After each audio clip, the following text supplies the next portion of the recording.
হরে কৃষ্ণ। আমাদের এই জড়জাগতিক জীবনে নিজেকে ভালো রাখতে এবং নিজের চারপাশের মানুষগুলোকে ভালো রাখতে কিছু ক্রাইটেরিয়া মেনে চলতে হয়। সেভাবেই আমরা যদি দেখি, আমরা ভগবানকে ভালো রাখব, ভগবানের কাছে থাকব, ভগবানকে পাব, তাহলে আমাদের কি ক্রাইটেরিয়া লাগবে? যদি এক এক করে আমরা একটু দেখি, তাহলে দেখব বয়স কি কোনো ক্রাইটেরিয়া?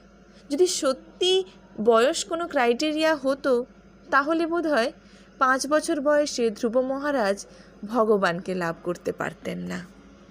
তাহলে বয়স কোনো ক্রাইটেরিয়া নয়। আবার যদি বুদ্ধিমত্তা ভাবি কোনো ক্রাইটেরিয়া হতে পারে ভগবানকে পাওয়ার জন্য, তাহলে একজন হাতি যে 4 পায়ে হাঁটে, সে কি করে ভগবানকে পেতে পারে? আমরা সবাই জানি গজেন্দ্র মোক্ষ লীলা।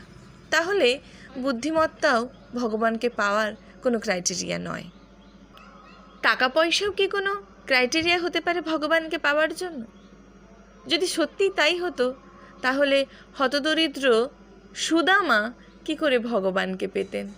তাহলে টাকা পয়সাও ভগবানকে পাওয়ার কোনো ক্রাইটেরিয়া নয়।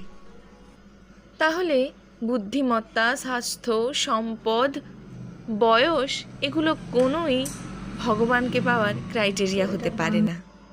তাহলে প্রশ্ন হতে পারে, ভগবানকে পাওয়ার জন্য ক্রাইটেরিয়া কি? আমি কিভাবে আমার জীবনে ভগবান কৃষ্ণকে খুঁজে পাব?